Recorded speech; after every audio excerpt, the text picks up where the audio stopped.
दोस्तों आज जिस केस के बारे में हम लोग बात करने वाले हैं उसके बारे में पुलिस ने बिल्कुल हाथ खड़े कर दिए थे कि हमें कोई अंदाज़ा नहीं कि आखिरकार इस क्राइम के पीछे कौन होगा, आखिरकार उस लड़की के साथ क्या हुआ और वो कहां पर गई। लेकिन धीरे धीरे जैसे कि टाइम बीतता है तो खुद किलर सामने आता है और उसने सारा का सारा मामला खुद ही बताया कि आखिरकार उसने उस लड़की के साथ क्या किया, वो कहां पर गई और अब उसके हालात कैसे हैं। लेकिन दोस्तों वीडियो शुरू हो उससे पहले मैं हूं नवीन और आप लोग देख रहे हैं ऑफबीट पॉडकास्ट का एक और नया एपिसोड। अगर अभी तक आप लोगों ने वीडियो को लाइक नहीं किया तो वीडियो को लाइक कर चैनल को सब्सक्राइब जरूर कर लें। और इसी के साथ चलिए दोस्तों शुरू करते हैं आज का नया केस। दोस्तों ये घटना है मॉर्गनटाउन वेस्ट वर्जीनिया की, जब 2012 में स्काइलर नीस 16 साल की हो चुकी थी और अपने टाइम को बड़े ही अच्छे से बिता रही थी। अभी तक उसका हाई स्कूल चल रहा था, लेकिन हाई स्कूल के साथ साथ वो पार्ट टाइम जॉब भी किया करती थी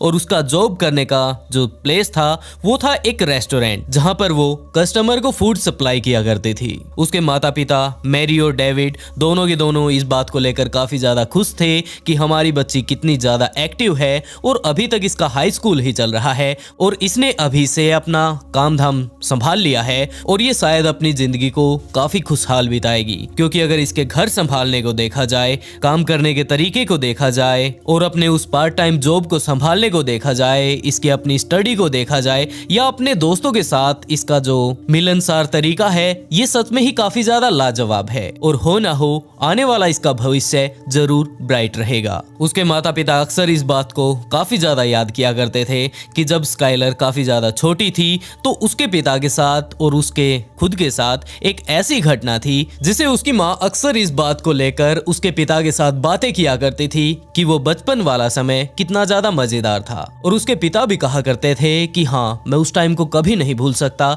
जब स्काइलर ने मुझे चाय पिलाई थी। दरअसल कुछ ऐसा हुआ था कि जब स्काइलर काफी ज्यादा छोटी थी तो वो एक दिन अपने पिता से कहती है कि क्या आप मेरे साथ टी पार्टी करना चाहेंगे। उसके पिता भी उस टाइम खाली बैठे थे तो उन्होंने सोचा कि क्यों न अपनी बच्ची के साथ थोड़ा टाइम बिताया जाए और इस बात को लेकर ये भी काफी ज्यादा खुश होगी। तो उसने कहा कि हाँ, मैं भी काम करके काफी ज्यादा थक चुका हूँ और क्या प्लीज तुम मेरे लिए एक बढ़िया सी चाय बना कर लाओगी। तो इस बात को लेकर स्काइलर काफी ज्यादा खुश हुई और उसने कहा कि हाँ सर, क्यों नहीं, प्लीज आप आकर टेबल पर बैठिए और मैं अभी आपके लिए गर्मा गर्म चाय लेकर आती हूँ। स्काइलर अपने प्लास्टिक के जो कप होते हैं बच्चों के खेलने वाले, उसमें पानी भर कर लाती है और एक तरफ तो अपने डैडी को बैठाती है और दूसरी तरफ खुद बैठती है और एक तरफ अपने पिता को बैठाती है और वहां पर वो पानी से भरे हुए 3 कप लेकर आती है। उसके पिता भी जब इस चीज को देखते हैं तो वो कहते हैं कि क्या बात है, हमारी चाय आ चुकी है, अब हमें चाय के साथ पार्टी करनी होगी। वो उस पानी को पीते हैं और जैसे ही उन्होंने वो पानी पिया तो स्काइलर ने पूछा कि चाय कैसी बनी थी। उसके पिता ने कहा कि सच में काफी ज्यादा मजा आ गया, मैंने आज तक इतनी बढ़िया चाय कभी नहीं पी और तुम चाय लाजवाब बनाती हो। और इस बात को सुनते ही स्काइलर काफी ज्यादा जोर जोर से हंसती है। जैसे ही उसकी माँ शाम को घर पर वापस आती है तो वो पूछती है कि आज तुम लोगों का दिन कैसा रहा और तुम लोगों ने दिन में क्या किया। तो उसके पिता ने कहा कि आज मुझे काम कर करके काफी ज्यादा थकावट हो चुकी थी तो मैंने अपने घर पर मौजूद इस शेफ से कहा कि मुझे चाय पीनी है और इसने जो चाय बनाई थी वो सच में ही काफी ज्यादा लाजवाब थी। स्काइलर जैसे ही साइड में जाती है तो उसके पिता उसकी माँ को बताते हैं कि वो चाय नहीं थी जबकि ये मेरे लिए पानी लेकर आई थी। और उसके पिता की ऐसी बात सुनकर उसकी माँ जोर जोर से हंसने लगती है। वो कहती है कि क्या तुम्हें पक्का यकीन है कि ये तुम्हारे लिए पानी ही लेकर आई थी। और इस बात को सुनकर उसके पिता ने कहा कि हाँ, मैंने वो सारा का सारा पानी पिया था तो मुझे अच्छे से पता है कि वो पानी ही था।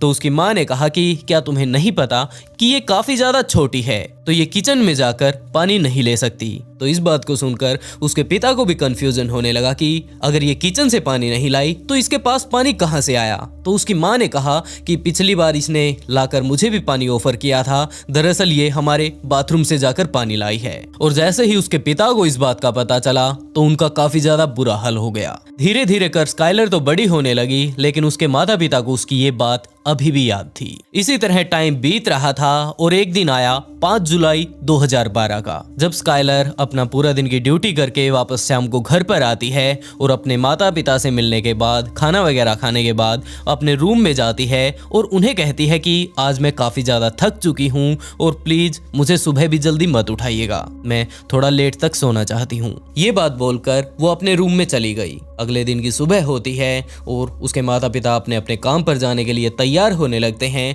और जब उसकी माँ उसे जगाने के लिए जाने लगती है तो उसके पिता ने कहा कि इसे मत जगाओ, इसने शाम को बताया था कि ये काफी ज्यादा थक चुकी है और इसके सिर में भी काफी ज्यादा दर्द है, तो हमें इसे तंग नहीं करना चाहिए और इसे आराम की काफी ज्यादा जरूरत है। ये बात सोचकर वो दोनों ही अपने अपने काम पर चले गए और उसके बाद टाइम आता है उनके वापस घर पर आने का। वो वापस घर पर आते हैं और घर पर आते ही अपनी बेटी स्काइलर से पूछते हैं कि अब तुम्हारे सर का दर्द कैसा है, तुम कहाँ पर हो। और यही बात बोलते बोलते वो अपने कपड़े चेंज करने के लिए अपने रूम में चले जाते हैं। वो अकेले में अभी भी इसी तरह बातें कर रहे थे लेकिन किसी भी तरह का कोई भी रिप्लाई नहीं आया। तो उसने सोचा कि क्या वो अभी भी सो रही है और ये बात तो नहीं हो सकती, तो मुझे जाकर उसके रूम में देखना होगा। उसने जाकर उसके रूम को नॉक किया लेकिन अंदर से किसी भी तरह की कोई आवाज नहीं आ रही थी। उसने दरवाजा खटखटाया और काफी बार उससे बात करने की कोशिश की लेकिन स्काइलर किसी भी तरह का कोई भी रिप्लाई नहीं कर रही थी। उसके पिता को कुछ समझ नहीं आया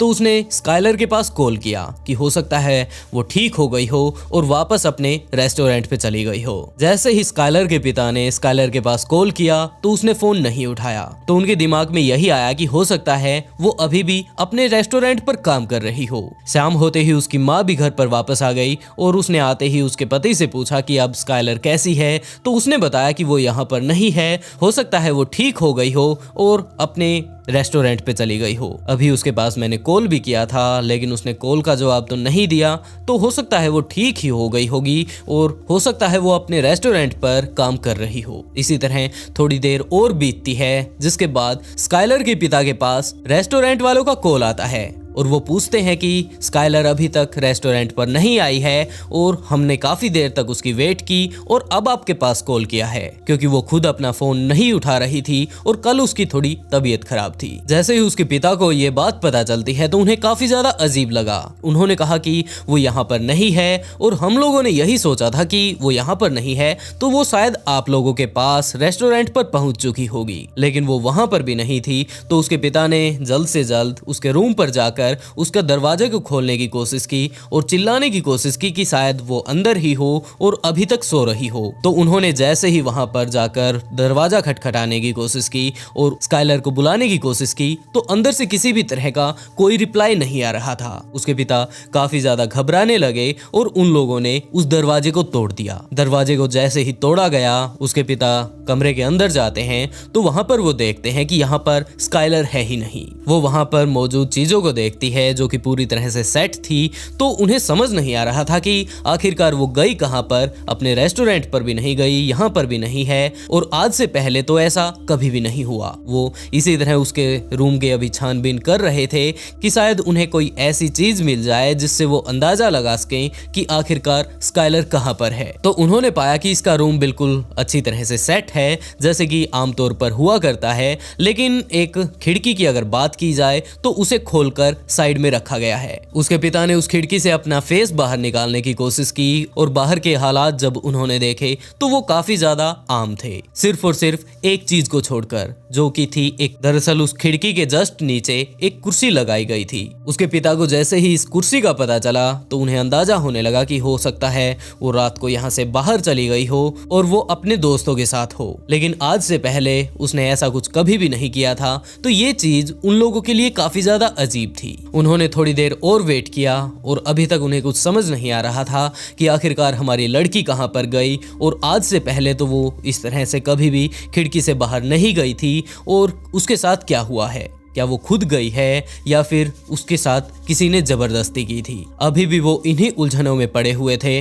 तो उन्होंने तुरंत उसकी एक बेस्ट फ्रेंड शीला के पास कॉल किया और उससे पूछने की कोशिश की कि हो सकता है अगर वो बाहर गई है तो अपने दोस्तों के साथ ही गई होगी और इसके दोस्तों को तो उसके बारे में जरूर पता होगा। तो उसके पिता ने तुरंत शीला के पास कॉल किया। शीला से वो सारी की सारी बातें बताते हैं कि यहाँ पर कुछ ऐसे हालात हमें मिले हैं, लेकिन स्काइलर उसके रूम में नहीं थी, तो क्या वो तुम्हारे साथ है और क्या तुम किसी तरह की पार्टी वगैरह करने की सोच रहे थे और उसके बारे में तुम क्या जानती हो? शीला ने कहा कि वो मुझसे कल मिली थी, हम लोगों के बीच नॉर्मल बातें हुई और इसके अलावा कोई ऐसी खास चीज नहीं थी जो बताने लायक हो। उसके पिता कहते हैं कि चलो ठीक है, अगर तुम्हें किसी तरह से उसके बारे में पता चलता है तो हमें इन्फॉर्म जरूर करना। और शीला ने भी कहा कि ठीक है। जैसे ही उसके पिता को ये सारी की सारी चीजें पता चली तो उन्होंने पुलिस के पास कॉल किया और उन्हें सारा का सारा मामला बताने की कोशिश की। जैसा कि आप लोग यहाँ पर वो एक्चुअल कॉल रिकॉर्डिंग भी सुन सकते हैं।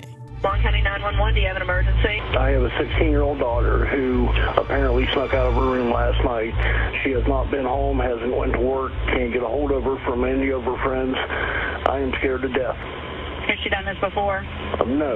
पुलिस उनके घर पर आती है और सारा का सारा मामला जानने के बाद उसकी दोस्त शीला से जानने की कोशिश करती है कि आखिरकार वो आखिरी टाइम में कहां पर थी और क्या तुम लोगों को उसने कोई खास चीज बताई थी। जैसे ही शीला को इस बारे में पता चलता है कि वो अभी भी गायब है तो उसने फाइनली उन्हें बताने की कोशिश की कि हाँ, हम लोगों का कल रात को ये प्लान था कि हम लोग नाइट आउट करेंगे और बाहर जाकर थोड़ी पार्टी करेंगे और इसीलिए हम लोग उसे लेने के लिए भी आए थे। और उस टाइम मैं अकेली नहीं थी, जबकि हम लोग 3 थे, स्काइलर, मैं यानी कि शीला और रेचर। वो भी हमारी काफ़ी ज़्यादा अच्छी दोस्त है और हम तीनों का ही ग्रुप काफ़ी ज़्यादा अच्छा है और हम लोग अक्सर एक साथ ही टाइम स्पेंड करते हैं। और कल रात भी हम लोगों ने यही डिसाइड किया था कि हम लोग थोड़ा बाहर जाएंगे, थोड़ा ड्रिंक वगैरह करेंगे और थोड़ी पार्टी वगैरह करने के बाद वापस आ जाएंगे। और हमारा यही प्लान था। जिसके बाद रेचल मुझे लेने के लिए आती है और उसके बाद हम लोग स्काइलर के पास भी मैसेज करते हैं और जैसे ही हम तीनों मिले तो हम लोग पार्टी करने के लिए निकल पड़े। लेकिन पार्टी वगैरह करने के बाद हम लोग वापस आ गए थे। हम लोग अपनी गाड़ी रेचल के घर के ज्यादा नजदीक तो नहीं लाए थे क्योंकि हमें शक था कि हो सकता है गाड़ी की आवाज से रेचल के घर वाले जाग जाएं और उन्हें पता चल जाए कि हम लोग इस तरह नाइट आउट करने वाले हैं और उसके बाद क्या पता उनके घर वाले उसे जाने दे या फिर ना। तो हम लोगों ने थोड़ी दूर ही हमारी गाड़ी रोक ली और उसके बाद रेचल के पास कॉल कर दिया तो वो हमारे पास आई और हमारी पार्टी वगैरह खत्म होने के बाद हम लोग उसे उसी जगह पर छोड़ आए जहां से हम लोगों ने उसे पिक किया था। हम लोग उसे वहां पर छोड़ते हैं और अपने घर की तरफ निकल लिए। उसके बाद हम लोगों को नहीं पता कि वो कहां पर गई। हाँ, हम लोगों ने उसे वहीं पर छोड़ा जरूर था, लेकिन उसको घर के अंदर घुसते हुए हम लोगों ने नहीं देखा। इस बात को जानकर पुलिस वाले कुछ समझ नहीं पा रहे थे कि आखिरकार अब हम क्या करें। यहाँ पर क्या ऐसा पुख्ता सबूत मिल सकता है जिससे हम लोग अंदाजा लगा पाए कि रेचल कहां पर गई होगी। और इसी तरह इन्वेस्टिगेशन करते करते उन लोगों के हाथ एक सीसीटीवी फुटेज लगता है जहां रेचल अपने घर से निकल कर एक गाड़ी में जाकर बैठती है और उसके बाद वो गाड़ी वहां से चली गई। पुलिस ने यही अंदाजा लगाया कि पहले तो रेचल इन दोनों लड़कियों के साथ घूमने के लिए गई होगी और उसके बाद ये जो गाड़ी आई है इसमें बैठकर कहीं चली गई होगी। लेकिन इस वीडियो को देखकर उसके माता पिता को इस बात की संतुष्टि जरूर हुई कि कहीं पर भी हमारी बेटी गई हो वो कम से कम ऐसे व्यक्ति के साथ गई है जो उसे पहचानता था, क्योंकि आधी रात को अगर देखा जाए तो रेचल किसी भी गाड़ी में जाकर बैठ जाए ये कोई नॉर्मल बात नहीं। वो जरूर उस गाड़ी में इसीलिए बैठी होगी क्योंकि उस गाड़ी के अंदर उसका कोई जान पहचान वाला होगा और हो सकता है उसने कहा था कि उसका सर दर्द कर रहा है और वो काफी दिनों से परेशान भी लग रही थी, तो वो अपने किसी दोस्त के साथ कुछ दिनों के लिए चली गई हो। यही अंदाजा पुलिस वालों ने भी लगाया और आखिर में यही उन लोगों ने डिसीजन लिया कि हो सकता है वो थोड़े दिन बाद वापस आ जाए, तो आप लोगों को ज्यादा परेशानी नहीं लेनी चाहिए। और उसके पिता भी इस बात को सुनकर थोड़े निश्चित हो जाते हैं कि कम से कम हमारी लड़की गई तो एक ऐसे बंदे के साथ है या फिर बंदी के साथ है, मतलब किसी के भी साथ गई हो, वो कम से कम उसे पहचानती तो है। और वो लोग वेट करने लगते हैं रेचल का वापस आने का। लेकिन दिन गुजरते हैं, हफ्ते गुजरते हैं और महीने गुजरते हैं। 6 महीने तक इस बारे में कोई भी जानकारी सामने नहीं आई कि आखिरकार रेचल उस गाड़ी में बैठकर किसके साथ गई थी और अब वो कहां पर है और उसकी हालत कैसी है। धीरे धीरे ये केस ठंडा पड़ने लगा था और उसके माता पिता इस चीज की वेट करते करते काफी ज्यादा थक चुके थे कि हमारी बच्ची अब वापस आएगी। अब धीरे धीरे उनकी उम्मीदें ठंडी पड़ने लगी थी, बिल्कुल केस की तरह कि अब हमारी बेटी स्काइलर कभी वापस आ पाएगी या नहीं। और उसके बाद टाइम आता है 12 दिसंबर का। जब रेचल की माँ पुलिस के पास कॉल करती है और उन्हें बताते हैं कि पता नहीं सर हमारी लड़की को क्या हुआ है, ये हमें मारने के लिए दौड़ रही है और कभी तो किसी कमरे में घुस जाती है और ये काफी ज्यादा डिप्रेस हो चुकी है, ये हमारे ऊपर हमला करने में भी नहीं कतरा रही, हमें काफी ज्यादा डर लग रहा है, प्लीज आप लोग यहाँ पर आ जाइए और इसे संभालने में हमारी मदद कीजिए, हो ना हो ये हमारी जान ले लेगी। I have an issue with a 16-year-old daughter of mine. I can't control her anymore. She's screaming. She's running through the neighborhood. Give me the phone. No, this is over. This is over. Hurry up. Get away from her. No, God. She just gave me a block. Oh, God.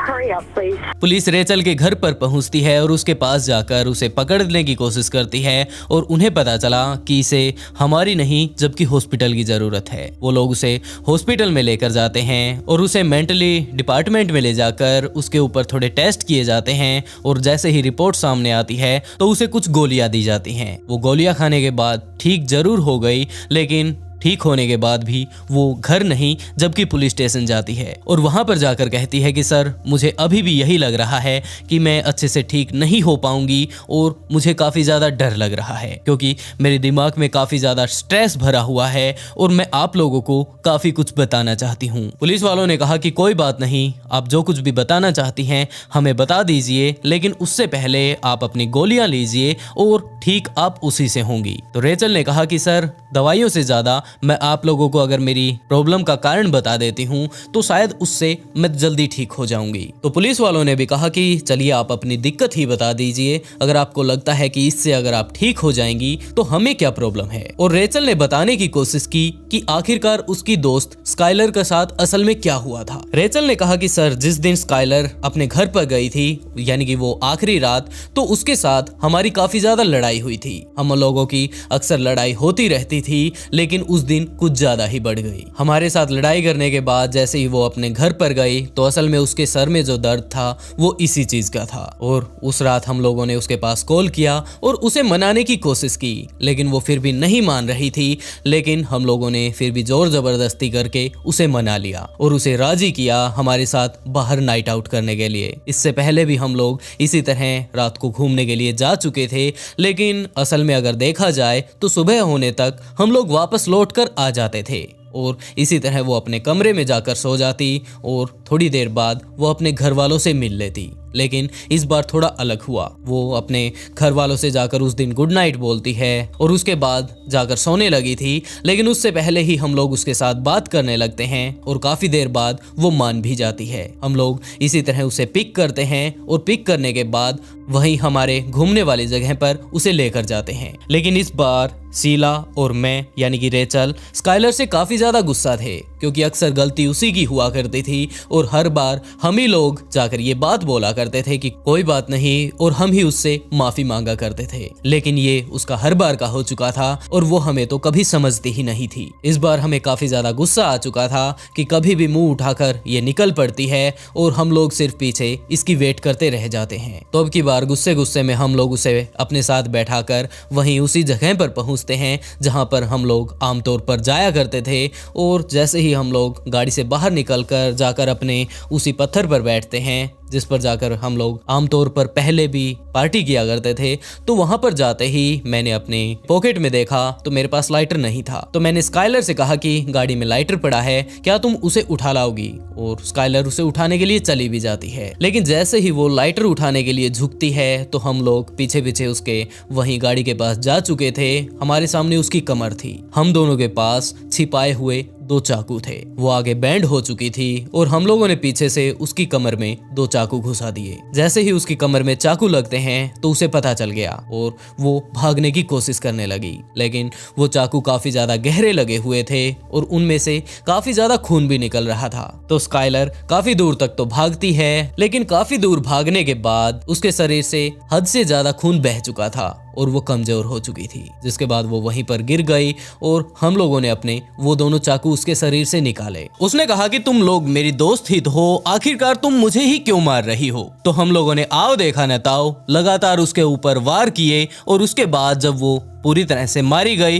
तो वहीं road से लगभग 8 या 10 feet दूर खुली जगह में फेंक दिया। लेकिन अभी भी शीला ये बात बोल रही थी कि खुले में तो इसे कोई देख लेगा। तो हम लोगों ने वहां पर मौजूद काफी सारा जो कचरा मौजूद था या फिर पत्ते बोले जाएं, टहनियां बोली जाएं, वहां पर जितने भी फालतू चीजें थी हम लोगों ने उसकी बॉडी को उन सभी चीजों से ढक दिया और उसे मारकर हम लोग वापस अपने अपने घर आ गए। लेकिन घर आने के बाद भी सारी की सारी चीजें बिल्कुल सेटल हो चुकी थी। आप लोगों को किसी तरह का कोई शक नहीं था। और दूसरी तरफ अगर शीला को देखा जाए तो उसने भी उस टाइम जब आप लोगों से उसकी बात हुई थी तो पूरी तरह से ये बात बता दी थी कि हम तो टाइम से पहले ही आ चुके थे और अब हमारे ऊपर किसी को भी कोई भी शक नहीं था। लेकिन हालात अगर मेरे देखे जाएं तो मैंने जो ये काम किया था इन सब चीजों के लिए मैं खुद को कभी भी माफ नहीं कर पाई और स्काइलर को मारने के कारण मैं अपने आप अंदर ही अंदर घुटती जा रही थी। मुझे कुछ समझ नहीं आ रहा था कि मैंने ये सब क्या कर दिया, क्योंकि ये सब काम मैंने कर तो दिया था लेकिन बाद में मुझे समझ आया कि ये सब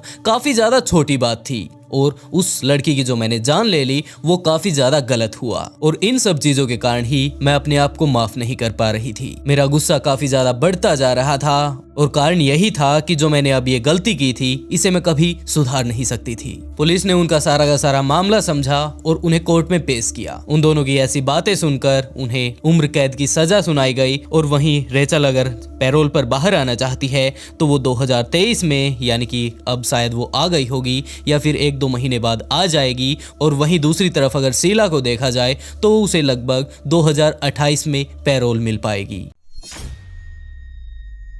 दोस्तों आप लोगों ने जो ये वीडियो देखी है ये 19 साल की केनिया मोंगे की आखिरी वीडियो है, जहां पर होटल के सीसीटीवी में उसे देखा गया। यहां पर पार्टी करने के बाद ये वापस कभी अपने घर ही नहीं पहुंची। केनिया जब सिर्फ 12 साल की थी तो वो अपनी माँ मारिया के साथ यूएस में शिफ्ट हो गई और यहाँ पर आने के बाद मारिया ली की टोनी से मुलाकात होती है। टोनी ली यहाँ पर काफी दिनों से रह रहा था। उसकी भी एक बेटी थी लेकिन अब उसकी वाइफ उसे छोड़कर जा चुकी थी। कुछ ही दिनों की मुलाकात के बाद टोनी और मारिया आपस में शादी कर लेते हैं और टोनी केनिया का भी ध्यान बिल्कुल उसी तरह से रखता है जिस तरह से उसकी अपनी बेटी थी। दूसरी तरफ केनिया अभी सिर्फ 12 साल की थी जब ये लोग यूएस कोलोराडो में शिफ्ट हुए। लेकिन कुछ ही दिनों बाद केनिया के काफी सारे दोस्त बन जाते हैं क्योंकि वो और लोगों के साथ रहकर काफी ज्यादा जल्दी ही घुल मिल जाती थी और इसी कारण उसके काफी सारे दोस्त भी बन गए। मारिया और टोनी एक फैमिली की तरह रहकर अपनी दोनों बेटियों की काफी अच्छी परवरिश करते हैं। और अब केनिया स्कूल पास करके कॉलेज जाने लगी थी। उनका कॉलेज घर से थोड़ी दूर था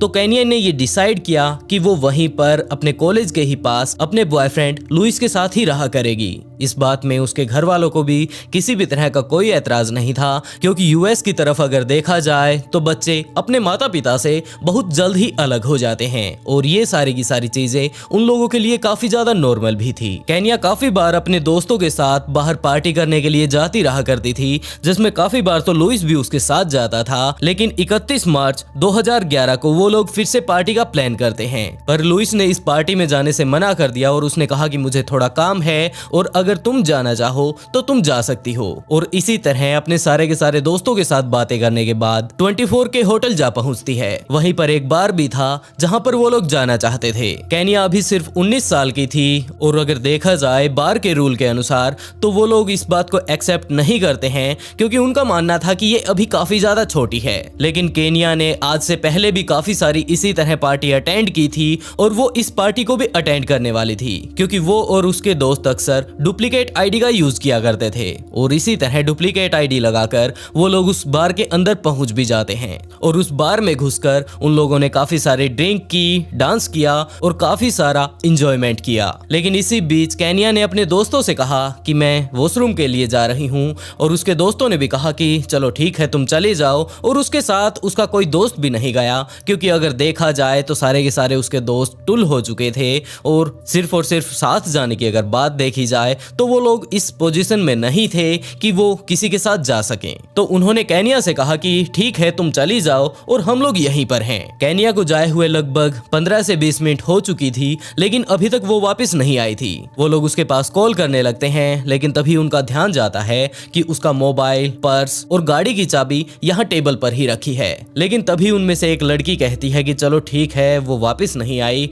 और अपना मोबाइल भी यहीं पर छोड़ दिया उसने, तो मैं ही जाकर उसे देखती हूँ। और जैसे ही उसने बाथरूम में जाकर देखा तो उसे वहां पर केनिया नहीं मिली। उसने वापस आकर सबको ये बताया कि केनिया वहां पर नहीं है, मैंने बाहर जाकर भी इस होटल के देखा था, लेकिन वो बाहर भी नहीं थी। और ये लड़की इस तरह अपना सारा सामान यहाँ पर छोड़कर इस तरह अकेले ही घर कैसे चली गई। उसके दोस्तों ने सोचा कि हो सकता है उसने काफी ज्यादा पी ली थी और इसी कारण वो बाहर गई होगी और वहीं से कोई टैक्सी वगैरह पकड़कर अपने घर चली गई हो। और वैसे भी अगर देखा जाए तो इस तरह की उन लोगों ने काफी सारी पार्टी पहले भी की थी और जब भी वो लोग अपने घर जाया करते थे तो किसी को कुछ भी बताकर नहीं जाया करते थे। और इसी बात को सोचकर वो लोग अपने अपने घर चले जाते हैं। अगली सुबह लुइस अपनी नींद से उठता है और जैसे ही उसने दूसरी साइड केनिया को देखा तो वो वहां पर नहीं थी और उसने अंदाजा लगाया कि अभी तक तो उसे आ जाना चाहिए था। लेकिन कभी कभार केनिया अपनी बहन के पास चली जाया करती थी और वो उसके काफी ज्यादा नजदीक भी थी। तो केनिया के बॉयफ्रेंड ने केनिया की बहन के पास कॉल किया और उसने पूछा कि क्या तुम्हारी बहन तुम्हारे पास आई है, क्योंकि इस तरह वो कल रात को पार्टी करने के लिए गई थी। अभी तक उसे वापस घर पर आ जाना चाहिए था लेकिन वो यहाँ पर नहीं है। उसकी बहन ने कहा कि वो मेरे पास भी नहीं आई और कल से ही उसके साथ मेरी कोई बात भी नहीं हुई है। केनिया की बहन ने अपने घर वालों को बताया और दूसरी तरफ लुइस ने उसके दोस्तों के पास कॉल करना शुरू किया कि आखिरकार केनिया किसके साथ है। लेकिन उसके सारे के सारे दोस्तों ने यही बात कही कि वो इस तरह कल रात को चली गई थी और उसके बाद हमें कुछ नहीं पता। केनिया के पिता लुइस के पास आते हैं और उससे पूछते हैं कि आखिरकार आखिरी टाइम अगर तुम्हारी उसके साथ कोई बात हुई हो तो वो हमें प्लीज बता दो, और क्या उसने कहीं पर जाने के लिए तुम्हें बताया था। तो लुइस ने कहा कि ऐसी कोई भी बात नहीं और हम लोगों के बीच किसी भी तरह का कोई झगड़ा भी नहीं हुआ। वो लोग उनके दोस्तों के पास जाते हैं लेकिन सभी के सभी दोस्तों ने एक यही बात बताई कि आखिरी टाइम वो वॉशरूम के लिए गई थी और जब हम लोगों ने उसे संभाला तो वो वहां से जा चुकी थी। और वैसे तो उसने अपना पर्स, मोबाइल और गाड़ी की चाबी वगैरह वहीं टेबल पर छोड़ रखी थी, लेकिन इस बात का हमें भी नहीं पता कि वो अपने आप घर पर क्यों चली गई। और अब आप लोग बता रहे हैं कि वो घर पर पहुंची ही नहीं। वो लोग उस बार में भी जाते हैं और जब उन लोगों ने थोड़ी पूछताछ की तो वहां से कोई खास एविडेंस उन लोगों के हाथ नहीं लगा। उसके पिता ने सोचा कि हो सकता है इसकी किसी व्यक्ति के साथ बात हुई हो और उसी के लिए वो वहां से बाहर चली गई हो और बाद में हम लोगों को भी नहीं पता कि क्या हुआ होगा। तो हो सकता है उसके मोबाइल से हमें कोई ना कोई ऐसी चीज पता चल जाए जिससे हम लोग इस बात का अंदाजा लगा सकें कि अब केनिया कहां पर है। उन लोगों ने उसके इंस्टा, व्हाट्सएप और सारी की सारी सोशल मीडिया एप्स तक को चेक कर लिया लेकिन वहां पर कोई भी खास चीज नहीं मिली। तो उसकी मां ने टोनी से कहा कि हमें तुरंत पुलिस के पास कॉल कर देना चाहिए और उन्हें सारी की सारी अपनी समस्या बता देनी चाहिए। टोनी पुलिस के पास जाता है और उन्हें सारा का सारा मामला बताता है कि इस तरह कल मेरी लड़की यहाँ पर पार्टी वगैरह करने के लिए गई थी लेकिन अभी तक वो घर नहीं पहुंची है। पुलिस ने कहा कि हो सकता है वो इसी तरह नशे में कहीं चली गई हो और अपने किसी दोस्त के घर पर हो, तो आप लोग थोड़ा वेट कीजिए, वो वापस अपने आप आ जाएगी। लेकिन टोनी काफी ज्यादा परेशान था और उसने पुलिस के सामने काफी ज्यादा रिक्वेस्ट की कि आज से पहले हमारी लड़की ने ऐसा कभी भी नहीं किया और प्लीज आप इन्वेस्टिगेशन शुरू कीजिए। लेकिन पुलिस ने कहा कि आपको 72 घंटे का वेट करना चाहिए और उसके बाद ही हम लोग रिपोर्ट दर्ज कर पाएंगे। लेकिन टोनी इतनी देर तक नहीं रुक सकता था तो उसने खुद ही छानबीन करनी शुरू की और उसने फिर से खंगालना शुरू किया केनिया के मोबाइल को, ताकि उससे कोई ना कोई ऐसी चीज पता चले जिससे वो लोग अंदाजा लगा सके कि आखिरकार उसके साथ क्या हुआ होगा और अब उनकी बेटी कहां पर है। वो ये सब चीजें कर ही रहे थे कि तभी केनिया के मोबाइल पर एक मैसेज आता है और उसमें लिखा था कि मैं ट्रेविस बोल रहा हूं और क्या तुम अपने घर आराम से पहुंच गई थी। इस मैसेज को देखते ही टोनी के दिमाग में काफी सारे ख्याल आने लगे। उसने तुरंत उस नंबर पर फोन किया लेकिन सामने वाले व्यक्ति ने कॉल पिक नहीं किया। उसने फिर से फोन किया और लगातार काफी बार कॉल किया लेकिन सामने वाला व्यक्ति अभी भी फोन नहीं उठा रहा था। और इस मैसेज को देखकर मारिया और टोनी ये सोचने लगे कि चलो देरी से ही सही कोई तो सुराग हमें अपनी बेटी के बारे में मिला। वो लोग लगातार उसके ऊपर कॉल कर रहे थे लेकिन किसी भी तरह का सामने से जवाब नहीं मिल रहा था। तो वो लोग फिर से पुलिस के पास जाते हैं और उन्हें ये सारी की सारी चीजें बताते हैं कि इस तरह एक मैसेज हमारे पास आया था लेकिन अभी तक उस व्यक्ति ने कॉल नहीं उठाया है। और पुलिस वालों ने भी कहा कि हम लोगों ने तो पहले ही कहा था कि वो अपने किसी दोस्त के घर पर गई होगी और जिस तरह से अब आप लोगों के पास मैसेज आने लगे हैं और बहुत जल्द आप लोगों के पास आपकी बेटी भी आ जाएगी। लेकिन ये मैसेज मिलने के बाद ना तो टोनी रुक पा रहा था और ना ही मारिया। वो लोग तुरंत अपनी बेटी के बारे में उस व्यक्ति से जानना चाहते थे कि आखिरकार वो अब कहां पर है और तुमने आखिरी बार उसे कहां पर छोड़ा था। टोनी जब पुलिस स्टेशन से से वापस आ रहा था तो उसी नंबर से कॉल आता है और उस कॉल को देखते ही टोनी के दिमाग में गया कि यही वो बंदा है जो कि मुझे अपनी बेटी के बारे में बता सकता है। और उसने तुरंत फोन उठाते ही सामने वाले व्यक्ति से पूछा कि आप कौन हैं और आप मेरी बेटी के बारे में क्या जानते हैं, क्योंकि वो अभी तक वापस हमारे घर पर नहीं पहुंची है। तो फोन करने वाले ने कहा कि मेरा नाम ट्रेविस है। टोनी ने सारी की सारी बातें बताई कि इस तरह हमें हमारी बेटी का फोन तो मिल चुका है, लेकिन अभी तक वो वापस घर पर नहीं आई है और तुमने उसे कहां पर देखा था। तो ट्रेविस ने टोनी से कहा कि मैं 24 के होटल के बाहर से निकल रहा था और वहां पर मैंने इस लड़की को देखा था। ये सिर्फ और सिर्फ एक सिंगल ड्रेस में थी और वहां बाहर खड़ी थी और किसी व्यक्ति के साथ बातें कर रही थी। रात काफी ज्यादा हो चुकी थी तो मैंने अपना ट्रक इसके पास रोका और उससे पूछा कि क्या तुम्हें मदद की जरूरत है। और उस लड़की ने भी कहा कि हाँ प्लीज मुझे मेरी गाड़ी की पार्किंग तक पहुंचा दो। और मैं उसे अपनी गाड़ी में बैठाकर उस पार्किंग तक भी गया जहां पर उसने अपनी गाड़ी पार्क कर रखी थी। लेकिन इस टाइम अगर केनिया को देखा जाए तो वो नशे में काफी ज्यादा टुल थी और उसे अपनी गाड़ी ही समझ नहीं आ रही थी कि उसने गाड़ी कहां पर खड़ी करी थी। तो मैंने कहा कि कोई बात नहीं, अगर तुम्हें अपनी गाड़ी नहीं मिल रही तो तुम मेरे साथ बैठो और मैं तुम्हें जहां पर भी तुम जाना चाहती हो वहां पर पहुंचा दूंगा। और इसी तरह वो वापस आकर मेरी गाड़ी में बैठ भी गई। लेकिन जैसे ही हम लोग गैस स्टेशन के पास पहुंचते हैं तो उसने कहा कि प्लीज गाड़ी थोड़ी देर के लिए रोक दो क्योंकि मैं सिगरेट लेना चाहती हूँ। मैंने अपनी गाड़ी रोक दी और केनिया सिगरेट लेने के लिए चली जाती है। लेकिन कुछ ही देर बाद वो वापस आकर कहती है कि यहाँ पर तो स्टोर बंद है और कोई बात नहीं, अब हम लोग घर ही चलते हैं। लेकिन तभी उसे एक एशियन व्यक्ति रोड साइड पर खड़ा दिखाई देता है जो कि सिगरेट पी रहा था। केनिया ने मुझे कहा कि प्लीज तुम 2 मिनट और रुको, मैं उस व्यक्ति के पास जाती हूँ और वहां से सिगरेट लाती हूँ। वो वहां पर जाती है उस व्यक्ति के पास और वहीं उसी के पास खड़ी होकर सिगरेट पीने लगती है। और इसी तरह वो लोग बातें करते करते वहां से चले गए और मुझे नहीं पता कि वो कहां पर गए। और ज्यादा मैंने इस चीज पर ध्यान भी नहीं दिया क्योंकि वो लोग स्पेनिश में बातें कर रहे थे और मैंने यही बात सोची कि शायद ये इसकी जान पहचान वाला होगा। जिसके बाद मैं भी वहां से आ गया और अब मुझे नहीं पता कि वो लड़की कहां पर है। ट्रेविस से बातें करने के बाद टोनी के दिमाग में काफी सारे सवाल थे कि आखिरकार अगर उसने अपना पर्स उस होटल में ही छोड़ दिया था जहां पर वो लोग ड्रिंक कर रहे थे तो वो सिगरेट खरीदने के लिए क्यों गई। और वैसे भी अगर मेरी बेटी को देखा जाए तो वो किसी अननोन व्यक्ति की गाड़ी में ऐसे ही कैसे बैठ सकती है। और इसी तरह के कंफ्यूजन लेकर टोनी ने आखिरकार वो फोन काट दिया। लेकिन शाम होते ही टोनी ने फिर से ट्रेविस के पास कॉल किया और उससे पूछना चाहा कि आखिरकार क्या कोई ऐसी चीज हुई थी जो कि तुम्हें अजीब लगी हो। लेकिन जब ट्रेविस ने इस बात से बिल्कुल साफ इनकार कर दिया तो टोनी ने उससे रिक्वेस्ट की कि क्या तुम प्लीज मुझसे पर्सनली मिल सकते हो, क्योंकि वो मेरी बेटी थी और हम लोग उसे लेकर काफी ज्यादा परेशान हैं। वो अभी तक नहीं मिली है और पता नहीं अब वो किस हालत में होगी। तो ट्रेविस ने भी कहा कि कोई बात नहीं, आप उसी गैस स्टेशन पर आ जाइए जहां पर मैंने उसे छोड़ा था और वहां का जितना भी माहौल होगा वो सारा का सारा भी मैं आपको बताने की कोशिश करूंगा। टोनी उससे मिलने की तैयारी करने लगता है, लेकिन उसके पास जाने से पहले टोनी ने अपनी गन भी ले ली। मारिया पूछती है कि तुमने आखिरकार ये गन क्यों ली है और इस चीज का टोनी ने काफी सारे कारण भी बताए कि मुझे नहीं लगता कि ये नॉर्मल बंदा है, मुझे जरूर इसी में गड़बड़ लग रही है। टोनी तो अपनी बेटी के बारे में ट्रेविस से पूछने के लिए वहां से निकल जाता है, लेकिन पीछे रह चुकी मारिया तुरंत पुलिस के पास कॉल कर देती है और उसने बताया कि इस तरह उसके पति अपनी बेटी के बारे में जानने के लिए इस तरह घर से निकले हैं और उनके पास एक बंदूक भी है। तो पुलिस तुरंत प्रभाव से वहां जा पहुंचती है जहां पर टोनी ट्रेविस से मिलने के लिए गया था। ट्रेविस ने वो सारी की सारी बातें फिर से रिपीट करना शुरू की जो कि उसने कॉल पर बताई थी। इसी टाइम पुलिस ऑफिसर भी वहां पर आ पहुंचते हैं और उन्होंने भी ट्रेविस से काफी सारे सवाल पूछे।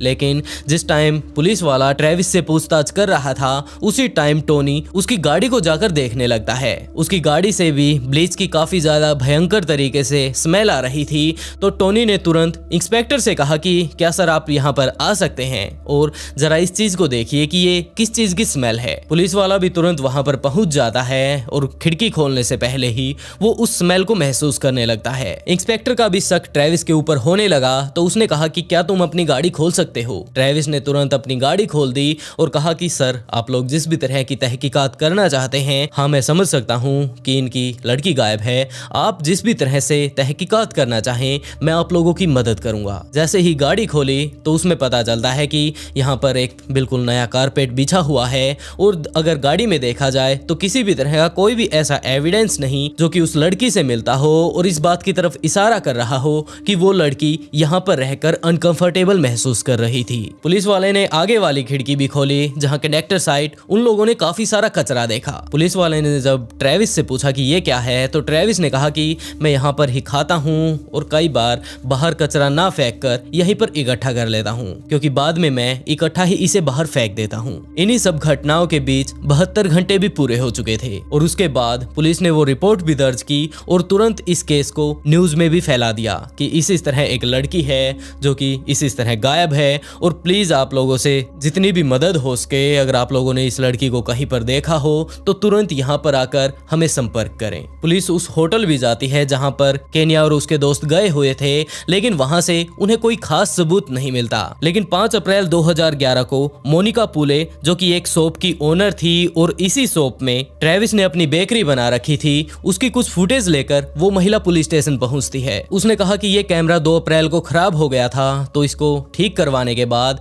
इसको मैं सिर्फ चेक करवा रही थी तो मेरे सामने कुछ ऐसी फुटेज आई जो कि आपके काम की हो सकती हैं। उस फुटेज में पुलिस वाले और सभी लोग बिल्कुल साफ साफ देख सकते थे ट्रेविस एक बड़े से फ्रीजर को धकेलकर अपनी बेकरी के अंदर ले जा रहा था। वो उस फ्रीजर को अंदर लेकर गया और उसके कुछ ही देर बाद दस्ताने पहनकर उसने वो सीसीटीवी कैमरा बंद कर दिया। कुछ ही देर बाद वो सीसीटीवी कैमरा फिर से ऑन होता है लेकिन अगर बीच की वीडियो को अगर देखा जाए तो वो किसी को नहीं पता कि वहां पर क्या हुआ था। पुलिस ने तुरंत ट्रेविस को अपने पास बुलाया और उससे पूछताछ की कि आखिरकार यहाँ पर क्या चल रहा था। तो ट्रेविस ने कहा कि यहाँ पर मैं सिर्फ और सिर्फ अपना काम कर रहा था और अगर यहाँ ये जो कैमरा बंद हो गया था इसकी अगर बात की जाए तो मैं इस टाइम अपने कपड़े बदल रहा था और इसीलिए मैंने वो कैमरा बंद कर दिया था। जो ये फ्रीजर मैं अंदर ले जा रहा हूँ यहाँ पर मेरा बेकरी का काम है और मैं उसी का काम कर रहा था। मैं यहाँ पर लेट नाइट आया था जिसके बाद यहाँ का काम पूरा होने के बाद मैं अपने गर्लफ्रेंड के घर पर चला गया था। लेकिन इसी बीच पुलिस को इस बारे में भी पता चलता है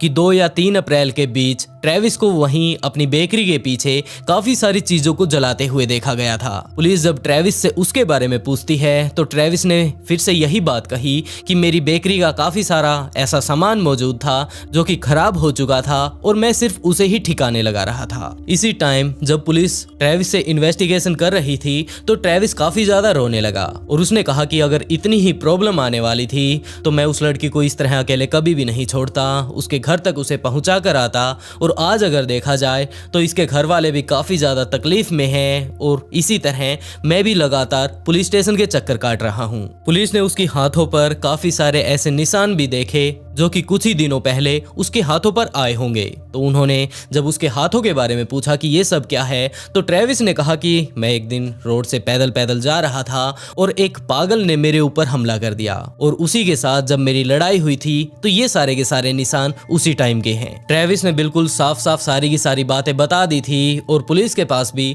कोई भी ऐसा एविडेंस नहीं था। वो लोग सिर्फ शक कर पा रहे थे कि शायद इसी ने ही उसे मारा होगा और शक के बिहाफ पर पुलिस भी किसी को अरेस्ट नहीं कर सकती तो इसी तरह उसे छोड़ दिया गया। इस घटना को बीते हुए लगभग 1 हफ्ता ही हुआ होगा कि दूसरी तरफ लीडिया नाम की एक महिला अपने लेट नाइट घर पर पहुंचती है कि रास्ते से ही एक व्यक्ति उसका पीछा करने लगता है। जैसे ही लीडिया अपने घर पर पहुंची वो व्यक्ति उसके ऊपर हमला कर देता है और उसके साथ जबरदस्ती करने की कोशिश करता है। लीडिया काफी ज्यादा मजबूत लड़की थी तो उसने काफी बार उसके साथ लड़ाई करने की कोशिश की और काफी देर तक वो उसके साथ संघर्ष करती है।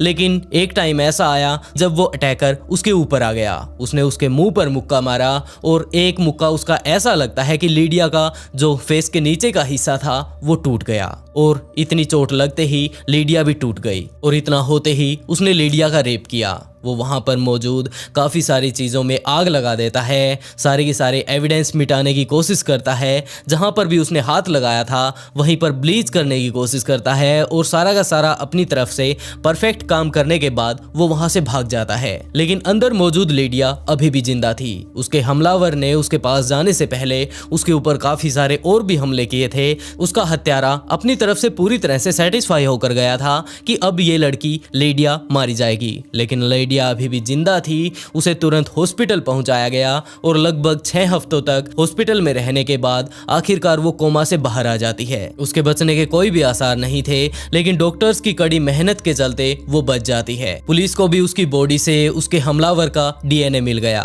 जिसके बाद उन लोगों ने तुरंत उस डीएनए की मैच करने की कोशिश की कि आखिरकार ये किसका हो सकता है, और सामने आता है एक व्यक्ति जिसका नाम है ट्रेविस।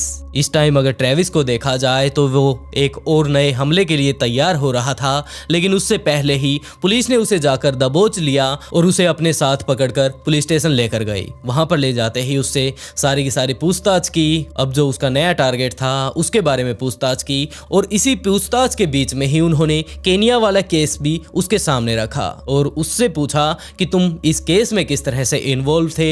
हमें इस बारे में पक्का विश्वास है कि तुम वहां पर भी थे, लेकिन किस तरह से थे ये बात अपने आप बता दोगे या फिर हमें थोड़ी मशक्कत करनी होगी, क्योंकि अब अगर देखा जाए तो हम लोग तुझसे किसी भी तरह से पूछताछ कर सकते हैं। ट्रेविस ने भी कहा कि मैं आप लोगों का ज्यादा टाइम खराब नहीं करना चाहता, मैं सारा कुछ बताने के लिए तैयार हूँ, लेकिन उससे पहले मेरी कुछ शर्तें हैं। पुलिस ने कहा कि चलो ये भी ठीक है, तुम अपनी शर्त बता दो। तो उसने कहा कि एक तो जो कुछ भी मैं अब बताने वाला हूँ उस केस के लिए जब भी मुझे जेल भेजा जाएगा तो मेरे ऊपर यौन उत्पीड़न का मामला दर्ज नहीं किया जाएगा, और दूसरी मेरी जो शर्त है वो ये है कि मुझे फांसी की सजा नहीं दी जाएगी। तो पुलिस वालों ने कहा कि कोई बात नहीं, चलो ठीक है, तो अब ये बताओ कि तुम उस मामले में किस तरह से शामिल थे। तो उसने कहा कि जनाब मैं वहां से गुजर रहा था, मैंने उस लड़की को देखा और पहले तो मेरे दिमाग में यही था कि हो सकता है इसे मदद की जरूरत हो, और मैंने उसके पास जाकर यही पूछा था कि क्या तुम्हें मदद की जरूरत है, और उसने कहा कि हाँ तुम अगर चाहो तो मुझे मेरी पार्किंग तक छोड़ सकते हो, और वो मेरी गाड़ी में आकर बैठ गई। जिसके बाद मैंने देखा कि ये लड़की काफी ज्यादा नशे में है, जिसके चलते मेरे दिमाग में ये आई कि क्यों न मैं इसका रेप कर दूं और इसे तो पता ही नहीं चलेगा। लेकिन जैसे ही मैं ये सारा का सारा कदम उठाने लगा तो वो लड़की पूरी तरीके से लगभग होश में आने लगी थी, और ये चीजें देखकर मैं काफी ज्यादा घबरा गया कि हो सकता है अब ये मुझे पहचान ले और उसके बाद ये जाकर पुलिस कंप्लेंट कर दे। मैं काफी ज्यादा घबरा चुका था, मुझे कुछ समझ नहीं आया कि अब मैं क्या करूं। तो मैंने उसका गला पकड़कर बुरे तरीके से घोंट दिया, जिसके बाद वो मारी गई। पहले तो मैं उसी रात उसे अपने बेकरी में लेकर गया जहां पर आप लोगों ने वो वीडियो देखी होगी। दरअसल इस फ्रीजर के अंदर वो लड़की ही है। मैंने उसे अंदर फिट किया, उसके बाद वहां मेरी गाड़ी में जो जो उसके एविडेंस थे उन सभी को मिटाया, और अगले ही दिन मैंने उसे वहां से निकालकर एक सुनसान जगह पर ले जाकर उसकी लाश को ठिकाने लगा दिया। और अब जिस हरकत के लिए आप लोग मुझे पकड़ कर लाए हैं इस बारे में तो आप लोग जानते ही हैं। पुलिस को सारा मामला समझ आ गया और उन लोगों ने उसे पकड़कर कोर्ट में पेश किया, और उस साथ ही ये सारा का सारा मामला बताया कि इसने अपनी जिंदगी में क्या कुछ तीर मारे हैं। जब जज ने ये सारी चीजें देखी तो उसे केनिया वाले केस के लिए उम्र कैद की सजा सुनाई, वो भी बिना किसी पैरोल के। और इसी के साथ ये जो दूसरा केस हुआ था लेडिया वाला, इसके लिए उसे 48 साल की सजा सुनाई गई, और ये भी बिना किसी पैरोल के।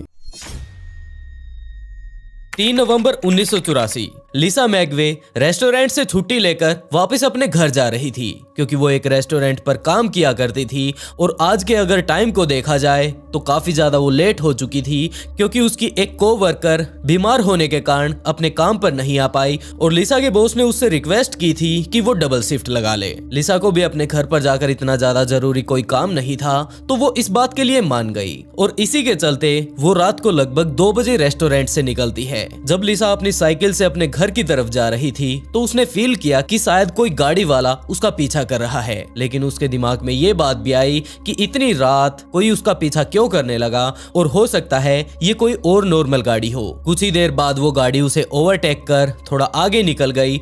लगभग 1 किलोमीटर चलने के बाद लिसा ने देखा कि वो गाड़ी एक चर्च के बाहर खड़ी है, और वो चर्च भी उसी रास्ते में आता था जहां से लिसा अपने घर पर जाती थी। उसने फिर भी उस गाड़ी की तरफ इतना ज्यादा ध्यान नहीं दिया और वो उसके पास से निकल गई, लेकिन उसके दिमाग में ये बात अभी भी चल रही थी कि इतनी रात को जब 2 बज चुके हैं तो यहाँ चर्च में कौन प्रेयर करने के लिए आया होगा। और यही बात सोचते सोचते वो आगे निकल पड़ती है, लेकिन कुछ ही देर बाद वो गाड़ी फिर से उसका पीछा करने लगती है। और जब लिसा एक बिल्कुल सुनसान जगह पर पहुंच चुकी थी तो वो गाड़ी उसके आगे आकर रुकती है, और उसमें से एक आदमी निकल कर आता है। लिसा को कुछ समझ नहीं आया और उसके पास सिर्फ एक साइकिल थी, अगर बाइक वगैरह होती तो हो सकता है वो वहां से भाग जाती उसे लेकर, लेकिन इस टाइम उसके पास सिर्फ एक साइकिल थी। तो उसने वहीं पर रुकने का डिसाइड किया और पूछने की कोशिश की कि ये सामने से आ रहा बंदा ये कौन है और ये मुझसे क्या चाहता है। लेकिन जो व्यक्ति सामने से आ रहा था उसने लिसा के पास आकर उसकी कनपट्टी पर बंदूक रख दी। लिसा इस बात को बिल्कुल भी नहीं समझ पाई कि यहाँ पर क्या चल रहा है और इस व्यक्ति को मैं बिल्कुल भी जानती भी नहीं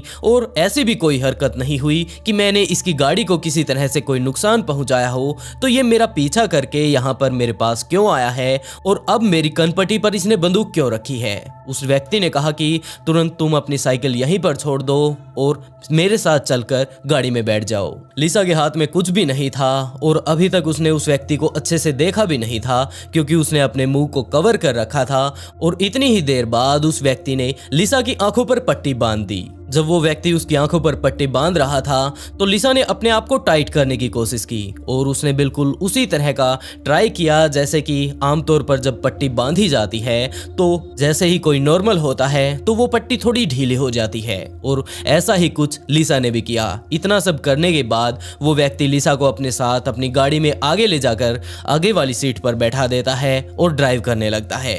काफी देर तक ड्राइव करने के बाद राइट लेफ्ट काफी जगह मोड़ने के बाद वो एक घर में पहुंचता है। लिसा सिर्फ इस बात का अंदाजा लगाने की कोशिश कर रही थी कि अब मैं कहां पर थी और ये व्यक्ति कितनी बार इसने किस साइड में गाड़ी मोड़ी है और अब ये मुझे कहां पर ले जाने की कोशिश कर रहा है। पहले तो जब वो व्यक्ति लिसा को गाड़ी से उतार कर एक घर में लेकर जाता है तो लिसा ने अंदाजा यही लगाया कि ये शायद इसका घर होगा, लेकिन लगातार वो सीढ़ियों पर उसे चढ़ाता ही जा रहा था जिससे लिसा ने ये अंदाजा लगाया कि हो ना हो ये किसी न किसी बिल्डिंग में रहता है।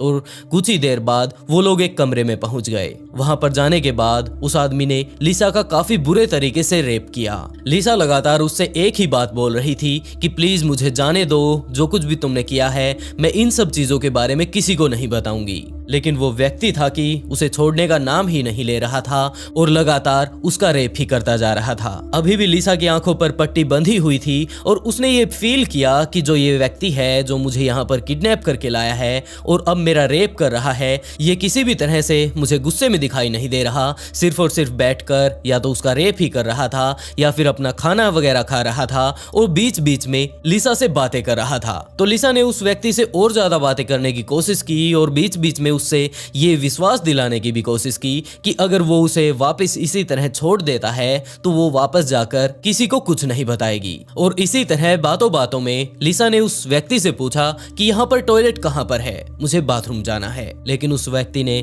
बिल्कुल साफ साफ इस बात से मना कर दिया कि तुम्हें कहीं पर भी नहीं जाना और यहीं पर बैठी रहो। लेकिन लिसा ने उसके सामने काफी ज्यादा रिक्वेस्ट की और देखते ही देखते वो व्यक्ति मान भी गया। लिसा बाथरूम में जाती है और वहां पर जाने के बाद उसने पूरे के पूरे बाथरूम में जगह जगह पर हाथ लगाना शुरू किया और अपने जितने भी एविडेंस वो अपने तरीके से छोड़ सकती थी उन सबको उसने छोड़ने की कोशिश की, क्योंकि अब अगर देखा जाए तो उसकी आंखों की पट्टी काफी ज्यादा ढीली हो चुकी थी और इसी ढीली पट्टी के कारण जब वो गाड़ी में बैठी थी तो वहां पर उसे और कुछ तो ज्यादा चीजें समझ में नहीं आई और ना ही उसे कुछ दिखाई दी। लेकिन उसे दिखाई पड़ता है उस गाड़ी के जो डैशबोर्ड पर लिखा हुआ था डोर्ज मैग्नम, यानी कि वो डोर्ज मैग्नम कंपनी की गाड़ी थी और उसके अगर नीचे कारपेट की बात की जाए तो वो पूरी तरह से लाल था। जब उसे उसका किडनैपर उतार कर ला रहा था तो उसने ये भी चीज देखी कि उसकी लाल रंग की गाड़ी है और इस टाइम अगर देखा जाए तो उसकी वो पट्टी और भी ज्यादा ढीली हो चुकी थी। वो उस पट्टी के सहारे ही वहां आसपास में थोड़ा कुछ देखने की कोशिश कर रही थी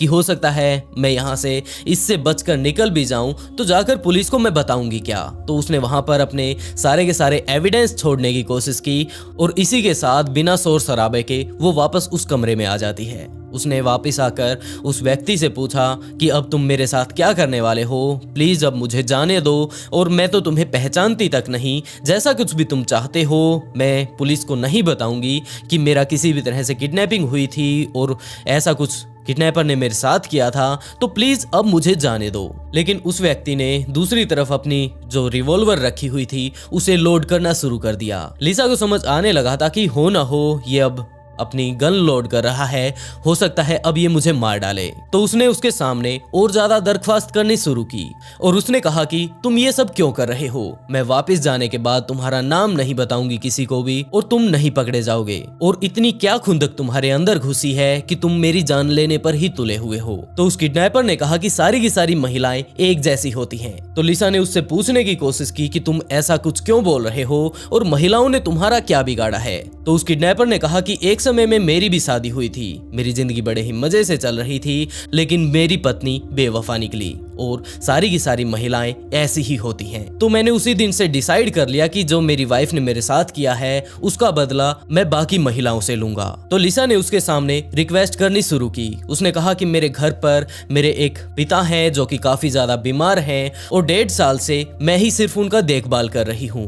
अगर टाइम पर मैं उनके पास नहीं गई, उन्हें दवाई वगैरह नहीं दी तो वो मारे जाएंगे। किडनैपर ने कहा कि तुम्हारे घर पर और कौन कौन मौजूद है, वो भी तो उनका ख्याल रख सकते हैं। तो लिसा ने कहा कि काफी दिनों पहले जब मैं छोटी हुआ करती थी तो मेरी माँ ने मेरे पिता को धोखा दे दिया और इसी तरह वो मुझे और मेरे पिता को इसी तरह छोड़कर चले गए जैसे कि आपकी वाइफ गई थी। और आज की अगर कंडीशन देखी जाए तो मेरे पिता काफी बड़े ही बुरे तरीके से बीमार हैं। उनकी दवाई पानी का खर्चा उठाने के लिए मैं एक रेस्टोरेंट में काम करती हूँ और इसी तरह हर रोज मैं उन्हें दवाई देती हूँ, उनके लिए खाना बनाती हूँ और अगर उन्हें देखा जाए तो उनकी देखभाल करने के लिए मेरे अलावा उनका कोई भी नहीं। और तुम अगर मेरे साथ कुछ भी करते हो तो तुम सिर्फ एक व्यक्ति की नहीं जबकि 2 लोगों की जान लोगे, और उनमें से भी एक तो उसकी जिसकी वाइफ तुम्हारी वाइफ की तरह ही धोखा देकर वापस चली गई। उनकी देखभाल सिर्फ मैं करती हूँ और अगर आज मैं वापस नहीं जाती हूँ तो वो भी मारे जाएंगे। ये सभी बातें सुनकर किडनैपर कुछ समझ नहीं पाया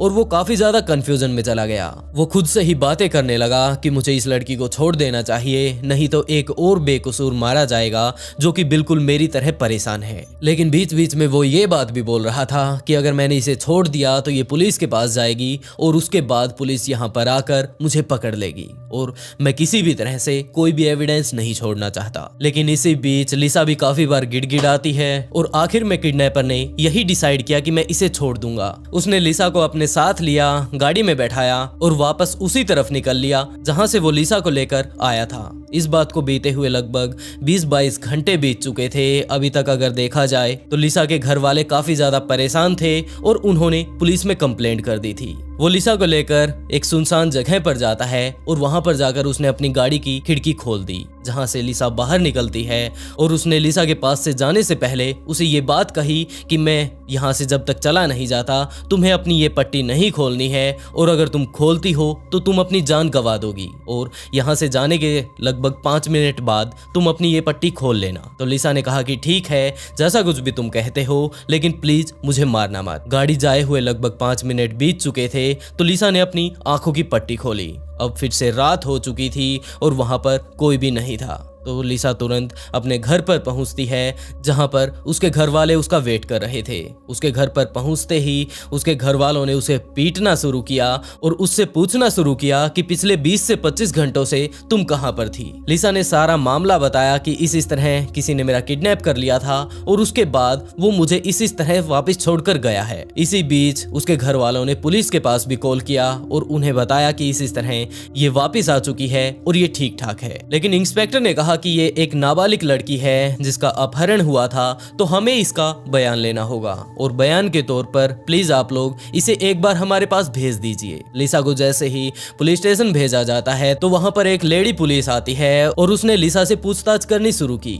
लिसा ने शुरू से लेकर आखिर तक सारा कुछ बताया, लेकिन उस लेडी पुलिस ने उसके ऊपर विश्वास नहीं किया और उसने कहा कि बेटा अगर तुम बाहर पार्टी वगैरह कर रही थी तो हमें साफ साफ बता दो। जिस लड़की का रेप हुआ हो वो बिल्कुल आराम से बैठकर इतनी सफाई से सारा कुछ कैसे बता सकती है। तो लिसा को गुस्सा आने लगा और उसने कहा कि मैं अब आगे का जितना भी मेरे साथ हुआ था वो मैं आपको नहीं बताने वाली। प्लीज आप लोग एक काबिल ऑफिसर को मेरे पास भेजिए और मैं उसको ही ये सारी की सारी बातें बताऊंगी। तो वहीं पर मौजूद दूसरे इंस्पेक्टर सर्जेंट लैरी पिकट वहां पर आते हैं और उन्होंने सबसे पहले अपने पर्स को खोला और उससे एक फोटो निकाली और लिसा के सामने रख दी और उसने कहा कि बेटा तुम मेरी बेटी जैसी हो, ये देखो ये मेरी बेटी है और ये तुमसे 1-2 साल बड़ी होगी या फिर छोटी होगी, तुम भी बिल्कुल मेरी बेटी जैसी हो और मैं तुम्हारी हर एक बात पर विश्वास करूंगा, तुम प्लीज सारा कुछ सच सच बताना। I was asked by my detective to go in and talk to her, and I did talk to her. I took my wallet out of my jacket and showed her the picture of my daughter. And I told her, this is my daughter, she's your age, there's nothing I won't do to protect her. And I'm going to protect you. और लिसा ने भी उस पर विश्वास किया और सारा का सारा मामला बताया कि आखिरकार उसके साथ क्या क्या बीता था और आखिर में क्या हुआ। उस इंस्पेक्टर ने सारी की सारी रिपोर्ट बनाई और आखिर में लिसा को घर जाने के लिए बोल दिया। 2 दिन बाद फिर से इन्वेस्टिगेशन करने के लिए लिसा के घर पर इंस्पेक्टर ने कॉल किया, लेकिन इस टाइम उसके घर वालों ने फोन उठाया और उसने कहा कि सर आप भी किस बच्ची की बातें मान रहे हैं, हो ना हो ये बाहर कहीं ना कहीं पार्टी वगैरह कर रही होगी और ये आपके सामने वैसे ही किसी तरह का दिखावा कर रही है। तो पुलिस ने फिर से उसके घर वालों के ऊपर दबाव बनाना शुरू किया और उसने कहा कि ये एक इन्वेस्टिगेशन है, किसी तरह का कोई मजाक नहीं कि हम लोग अपने शौक के लिए कर रहे हो। तो लिसा के घर वाले फिर से उसे पुलिस स्टेशन भेज देते हैं और जैसे ही लिसा पुलिस स्टेशन में आई तो पुलिस इंस्पेक्टर ने खुद उससे पूछा कि बेटा एक बात बताओ कि तुम्हारे घर वाले तुमसे चाहते क्या हैं, क्या वो सच में ही तुम्हारा ख्याल रखते हैं या फिर वो सिर्फ एक दिखावा कर रहे हैं, क्योंकि तुम्हारे साथ जो कुछ बीता है, जो कुछ तुमने मुझे बताया है वो सारा का सारा इतना ज्यादा खौफनाक था और वो है कि तुम्हारी इन सभी बातों पर विश्वास ही नहीं कर रहे। तो लिसा ने पिगट को बताना शुरू किया कि असल में अगर सर देखा जाए तो ये मेरे घर वाले मेरे माता पिता नहीं जबकि मेरे नाना नानी हैं, और नाना नानी भी नहीं, सिर्फ और सिर्फ मेरी नानी। दूसरा जो व्यक्ति उनके साथ रहता है वो तो मेरी नानी का बॉयफ्रेंड है। पिगट ने ये बात सुनी तो उसने कहा कि तुम्हारे फिर माता पिता कहाँ पर हैं और तुम उनके साथ क्यों नहीं रहती। तो लिसा ने बताया कि सर मेरे माता पिता की शादी हुई, लेकिन शादी के कुछ ही दिनों बाद वो दोनों अलग हो गए और मैं अपनी माँ के साथ रहने लगी। मेरी माँ पूरी तरह से पियक्कड़ थी और पूरा का पूरा दिन नशे में टन रहा करती थी। हमारे घर पर और भी काफी सारे बच्चे थे और सबकी हालत काफी ज्यादा नाजुक थी। हमारे पास खाने के लिए खाना नहीं होता था और मेरी माँ को अगर देखा जाए तो वो सारा का सारा अपना नशे का प्रबंध करके एक जगह सेट रहा करती थी। वहीं पास में ही एक ऐसा व्यक्ति रहा करता था जिसने ये कंप्लेंट पुलिस में कर दी और बच्चों की जो देखभाल करने वाली संस्था होती है वो हम लोगों को उस घर से निकाल लेती है और अनाथालय में डाल देती है। और इसके साथ ही वो लोग हमें अक्सर कुछ ऐसे लोगों के पास भी भेज दिया करते थे जो कि और बच्चों को पाल लेते हैं और इसके बदले संस्था उन्हें पैसे देती है। काफी दिनों तक मैं ऐसे ही घरों में भी रही हूँ जहाँ पर मेरे घर भी बदलते रहे, लेकिन एक टाइम ऐसा भी आया जब मेरी नानी ने मेरी ऐसी हालत देखी तो उन्होंने कहा कि ये मेरी नातिन है और मैं इसे अपने पास रखना चाहती हूँ। और मेरी नानी के घर पर आने के बाद वो पहला टाइम था जब मैं अपनी नानी के घर को अपना घर समझने लगी थी और वहां पर आकर सच में ही मुझे काफी ज्यादा अच्छा लगने लगा था। मैं काफी दिनों तक वहां पर रहती हूँ, मुझे किसी भी तरह की कोई दिक्कत नहीं आई, लेकिन प्रॉब्लम आने लगी मेरे नानी के बॉयफ्रेंड से। वो अक्सर मेरी नानी से मिलने के लिए हमारे घर पर आया रहता था और उसने काफी बार मुझे टच करने की कोशिश की, लेकिन एक रात ऐसी भी आई जब आधी रात को मेरी नींद खुलती है और मुझे पता चलता है कि मेरी नानी का बॉयफ्रेंड मेरे कमरे में बिना कपड़ों के खड़ा है और उसने उस रात मेरा काफी ज्यादा रेप किया। अगली सुबह होते ही मैंने अपनी नानी को ये सारी की सारी बातें जाकर बताई, लेकिन मेरी नानी ने मेरी साइड लेने की बजाय मुझसे ही ये सारी की सारी बातें कही कि ये जो घर चल रहा है, घर का जितना भी खर्चा चल रहा है वो नानी के उस बॉयफ्रेंड के कारण चल रहा है। अगर मैं चुप रहती हूँ तो ये सारा का सारा मामला इसी तरह चलता रहेगा, नहीं तो मैं फिर से इसी तरह अनाथालयों में घूमती फिरूंगी। और इसी हालत में मैं यहाँ पर इस घर में 3 साल से रह रही हूँ। अगर देखा जाए तो शोषण मेरे नानी के घर पर भी मेरा काफी ज्यादा हुआ है। पिगर्टन ने कहा कि तुम्हारे ऊपर काफी ज्यादा ज्यादती हुई है और जो जो इसमें शामिल था अब हम उनमें से किसी को नहीं छोड़ेंगे। सबसे पहले उन लोगों ने शुरुआत की उसके किडनैपर से। इंस्पेक्टर ने लिसा से सारी की सारी बारीक बातें पूछने की कोशिश की कि ऐसी कौन सी चीजें थी जो कि तुम उस किडनैपर के बारे में हमें बता सकती हो। तो लिसा ने वो सारी की सारी इंपॉर्टेंट बातें उन्हें बताना शुरू किया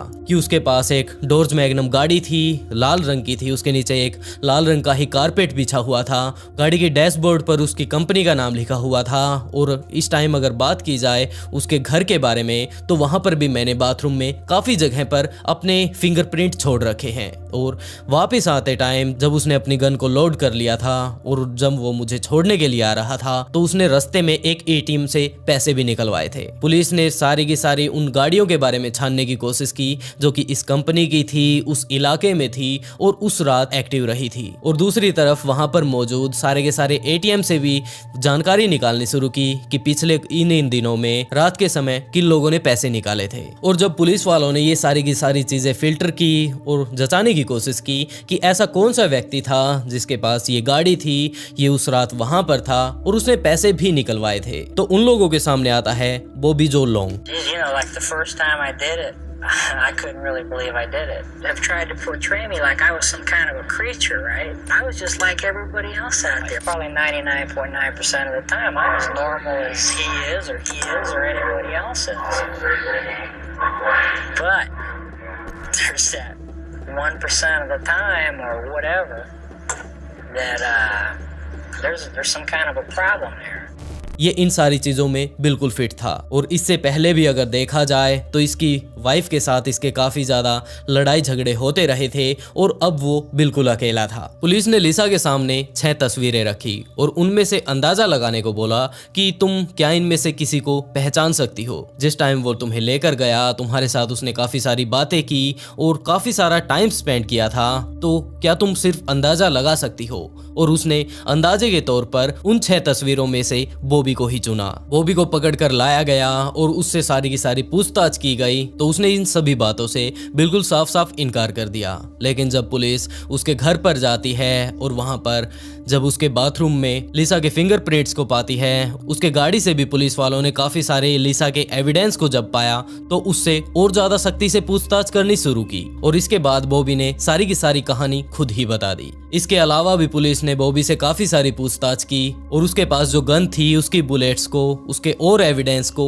और कत्ल से मिलाकर देखा। और पुलिस वालों को पता चलता है कि जो पिछले 1 साल से काफी सारे मर्डर हुए हैं और इसी तरह लिसा को तो इसने छोड़ दिया, लेकिन काफी सारी ऐसी लड़कियां और भी मौजूद थी जिसका पहले तो इसने इसी तरह से रेप किया और उसके बाद उनको मारकर कहीं कहीं पर फेंक दिया। और आज से पहले लगभग इसने 8 से 10 और लड़कियों को भी इसी तरह रेप करके मार डाला था। तो दूसरी तरफ केस उसकी दादी के बॉयफ्रेंड पर भी चलता है और बॉयफ्रेंड को भी हिरासत में ले लेती है। और जब उसे हिरासत में लिया गया तो लिसा ने पिंगरटन से कहा कि सर, ये जो रात हुई थी जब मैं किडनैप हुई थी, ये वो रात थी जब मैं घर पर जाकर सिर्फ और सिर्फ आत्महत्या करने वाली थी, क्योंकि मैं इस व्यक्ति से काफी ज्यादा तंग आ चुकी थी और दूसरी तरफ अगर इसे देखा जाए तो ये लगातार रेप ही करता जा रहा था। मैंने अपनी जिंदगी में सिर्फ और सिर्फ शोषण का सामना किया था और इन सब चीजों से तंग आकर मैं आज अपनी जान देने वाली थी। लेकिन उस रात मेरा जो बॉस था उसने मुझसे ये रिक्वेस्ट की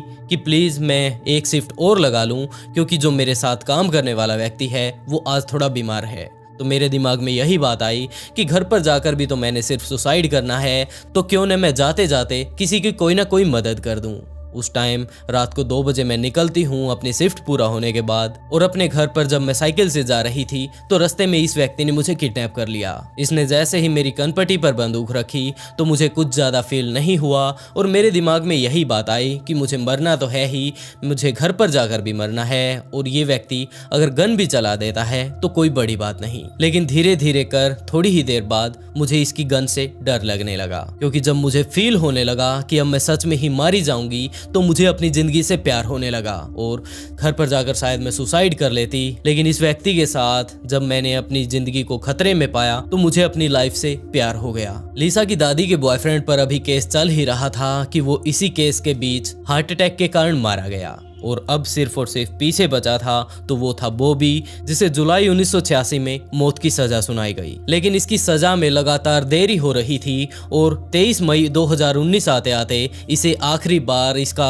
मनपसंद खाना खिलाया गया और उसके बाद इसे जहर का इंजेक्शन दे दिया गया। और लिसा की जिंदगी को अगर देखा जाए तो वो इतनी पूरे तरीके से बदल चुकी थी कि अगर आज उसे देखा जाए तो वो वहीं पर मौजूद पुलिस में भर्ती हो चुकी है और इसी तरह जिस तरह की उसके ऊपर अत्याचार हुए थे ऐसे ही और लोगों की मदद कर रही है। और इसके अलावा वो आज एक मोटिवेशनल स्पीकर भी बन चुकी है। वैसे दोस्तों, जिंदगी में बीतने वाला एक छोटा छोटा पल काफी बड़ा बदलाव कर जाता है, जिसका उदाहरण हम लोग यहाँ पर देख सकते हैं। साउथ कैरोलिना ये वो जगह थी जहां पर पिछले काफी दिनों से काफी सारे लोग गायब हो चुके थे, लेकिन कोई भी अंदाजा नहीं कि आखिरकार ये कहां पर जा रहे हैं और इनके गायब होने के पीछे किसका हाथ है। लेकिन जैसे जैसे वो गायब हो रहे थे और जब वो आखिरी बार गायब हुए तो वो एक स्पेशल जगह थी, क्योंकि काफी सारे लोग उसमें ऐसे मौजूद थे जो कि गायब हुए थे। उनका आखिरी टाइम में यहाँ पर आकर फोन बंद हो गया था, तो पुलिस को ये शक हुआ कि हो सकता है यहीं पर वो चीज हो जो कि इन लोगों को गायब कर रही है। तो पुलिस वहां पर उस जगह पर जाकर छापा मारती है और उन्हें वहां पर ये लड़की मिली और इसका नाम था काला। सबसे पहले आप लोग इस पूरी वीडियो को ही देख लीजिए कि किस तरह पुलिस वहां पर जाती है और आखिरकार किस तरह से उन लोगों ने उसको रेस्क्यू किया।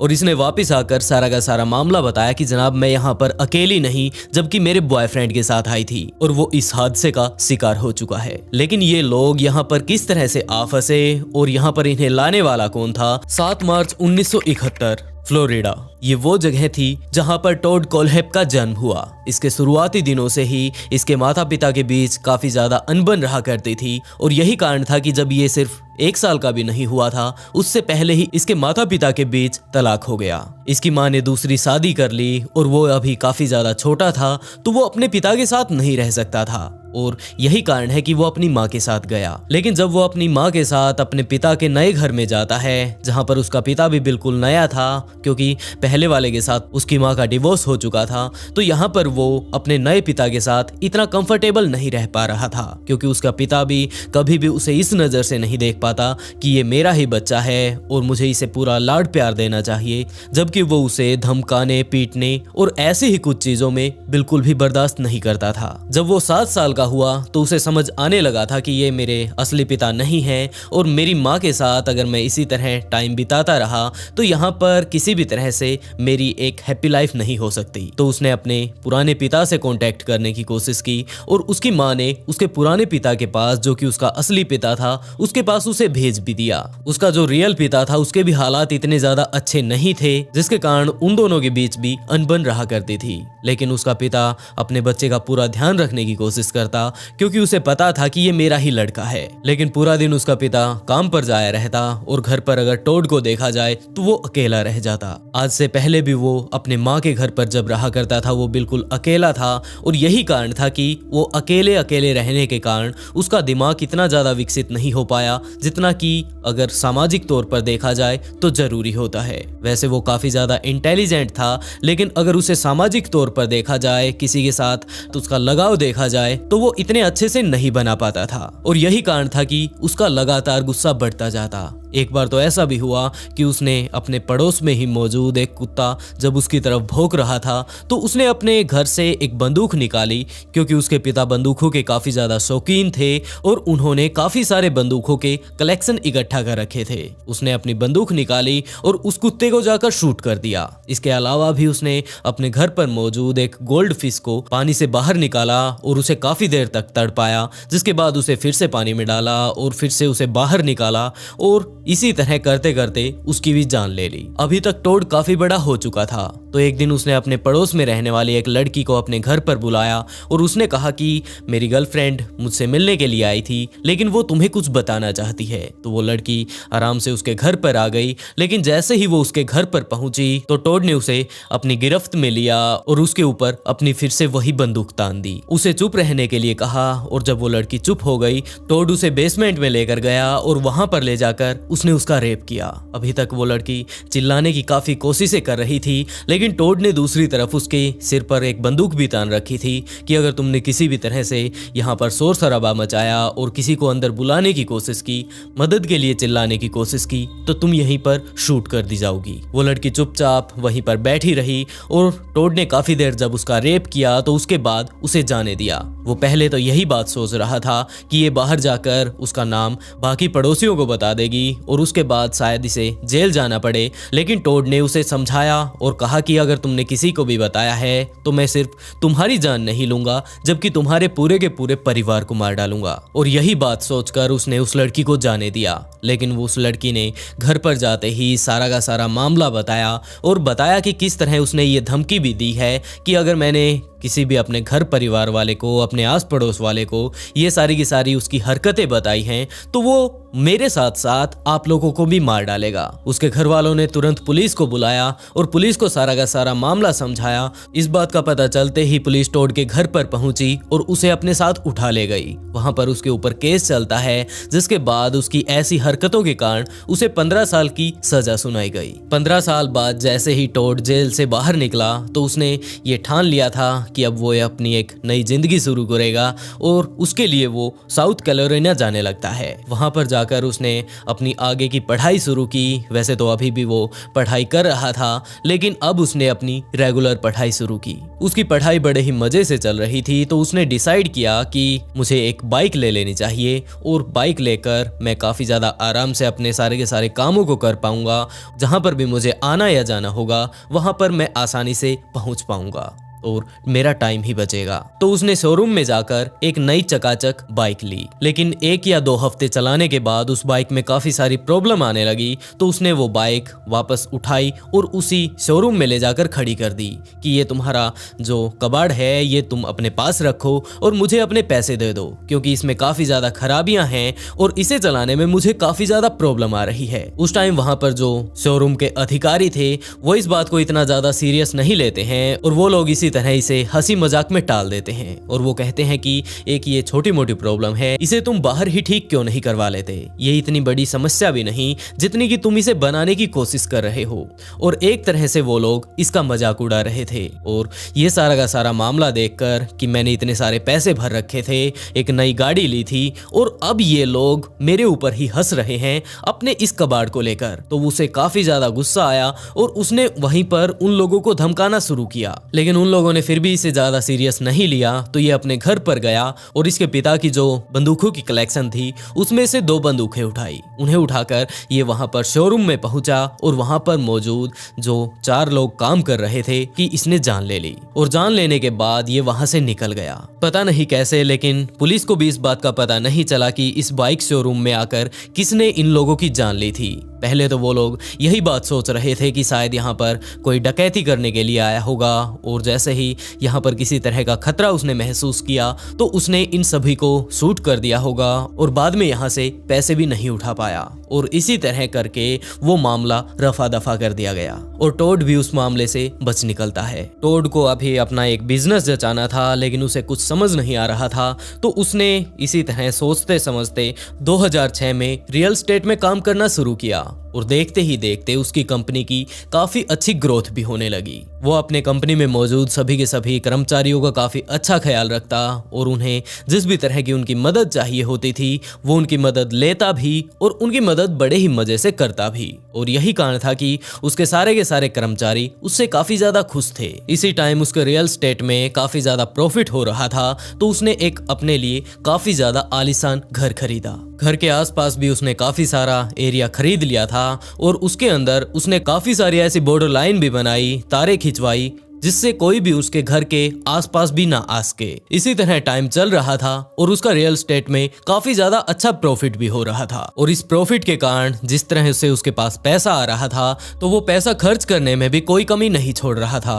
वो वहीं पर मौजूद एक महंगे कॉफी कैफे में हर रोज जाता और दिन में भी पता नहीं कितनी बार जाने लगता और वहां पर जाकर कॉफी पीने लगता। दरअसल वो सिर्फ कॉफी पीने नहीं जाता, जबकि वहां पर जो लेडी वर्कर उसे वहां पर कॉफी सर्व करने करने के लिए आया करती थी उन्हें भी वो छेड़ने लगता। और यही कारण था कि लगभग 1 या 1.5 महीना बीतने के बाद वहां पर जितनी भी लड़कियां थी जो कि उसे कॉफी देने के लिए जाया करती थी, उन्होंने उसके पास जाना बंद कर दिया। और वो लोग अक्सर अपने जो कलीग हुआ करते थे, लड़के हुआ करते थे, उनसे इस बात की रिक्वेस्ट करती और उसके साथ जो काम करने वाले व्यक्ति थे वो भी इस बात को समझने लगे थे कि आखिरकार ये लड़कियां ऐसा क्यों बोल रही हैं। अब उसके पास पैसे की कोई कमी नहीं थी तो वो इस तरह के काफी सारे और भी ऊटपटांग काम करने लगा। जैसे कि आमतौर पर वो अमेज़न साइट पर जाकर काफी सारे हथियार खरीद लेता, जैसे कि उसके पिता के जो शौक थे बंदूकों को इकट्ठा करना वगैरह वगैरह। तो इसी तरह वो अमेज़न पर जाकर काफी ज्यादा शानदार चाकुओं को ऑर्डर करता। और इसके अलावा फावड़ा हुआ या फिर लोग की बात की जाए तो वो ऐसी अजीबोगरीब चीजों को ऑर्डर करने लगा और उनके नीचे रिव्यू के तौर पर काफी ज्यादा अजीबोगरीब चीजें भी लिखता।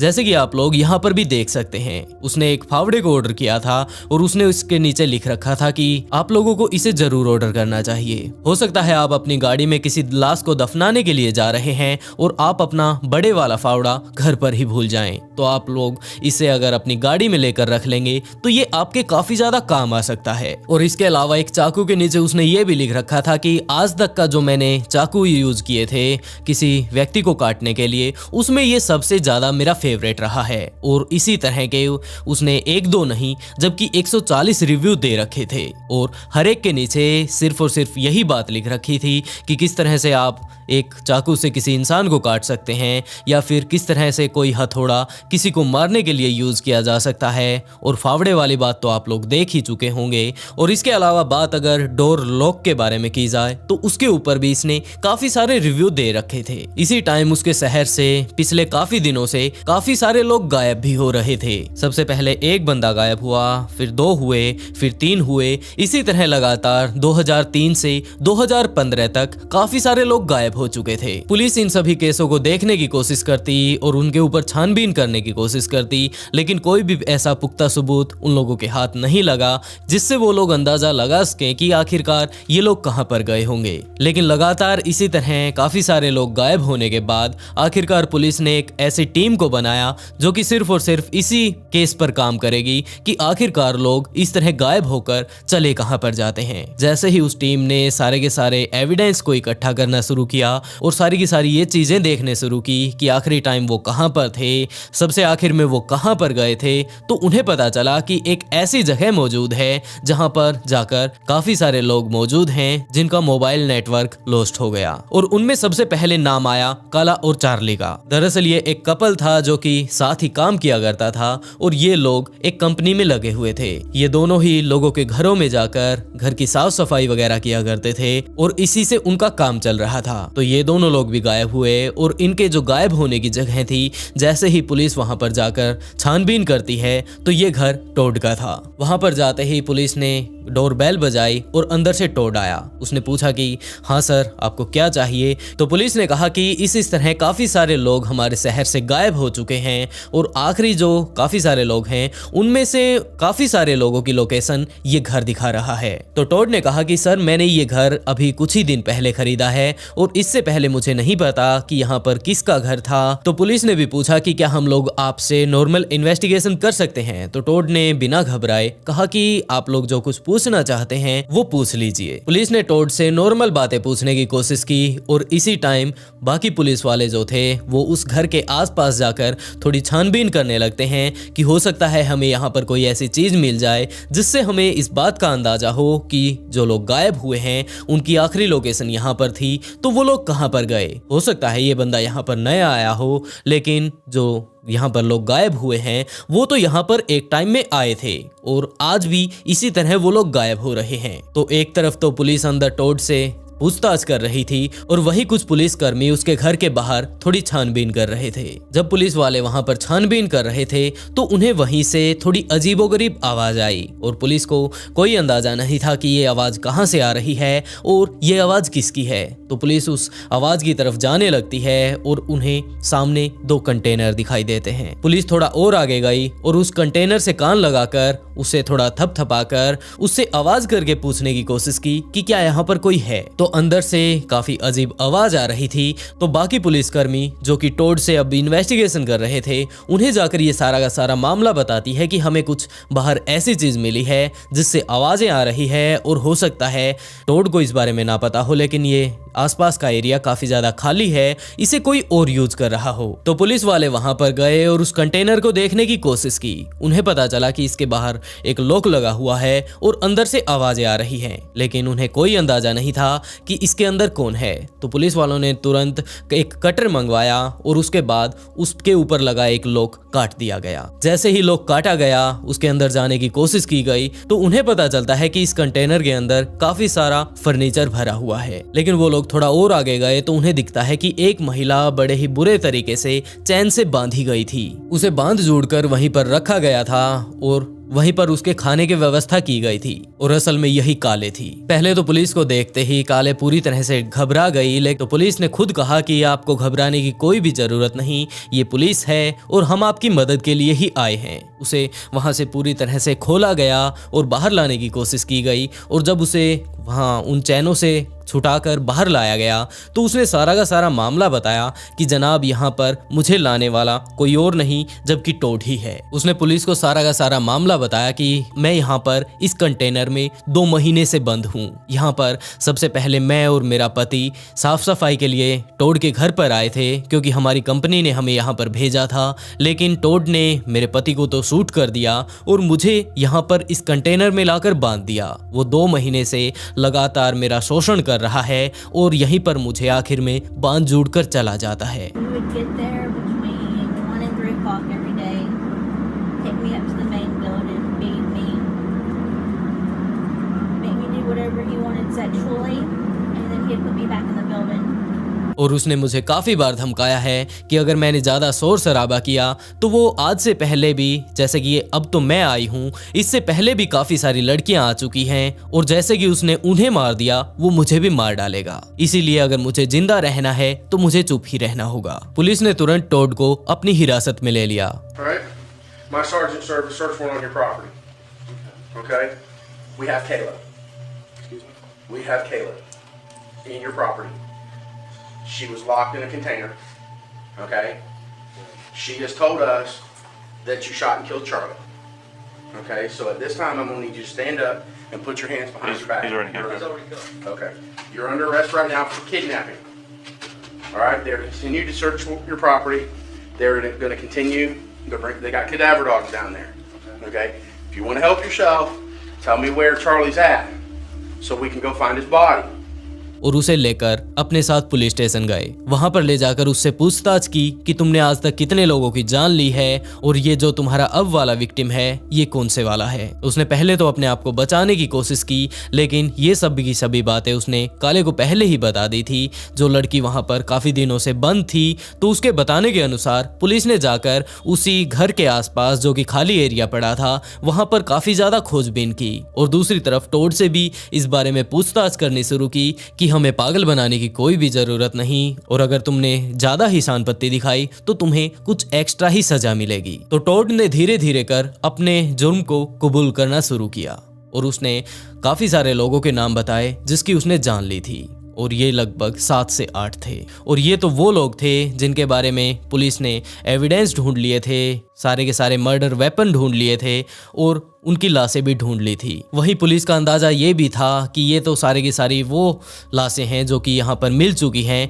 हो सकता है इसने और भी लोगों की जान ली हो। लेकिन इसके ये सारे के सारे जुर्म इसे जेल पहुंचाने के लिए काफी थे। तो जैसे ही इसे कोर्ट में पेश किया गया तो वहां पर इसे उम्र कैद की सजा सुनाई गई, और जिन लोगों को आज तक इसने मारा था उन सभी को इसकी जितनी भी प्रॉपर्टी थी उसे बेचकर उन लोगों के परिवारों को डोनेट कर दी गई। और जिस घर को इसने खरीदा था और अपने रहने के लिए बनाया था, बाद में कोर्ट ने ये फैसला किया कि यहाँ पर एक पब्लिक पार्क बना दिया जाएगा। वैसे दोस्तों, आप लोगों को क्या लगता है कि इसने जो अपने जिंदगी में कारनामे रचे थे उनके हिसाब से क्या इसकी जो प्रॉपर्टी को जब्त कर लेना है और इसे एक उम्र कैद की जो सजा दी गई थी ये काफी है? अपनी राय कमेंट बॉक्स में जरूर बताइएगा।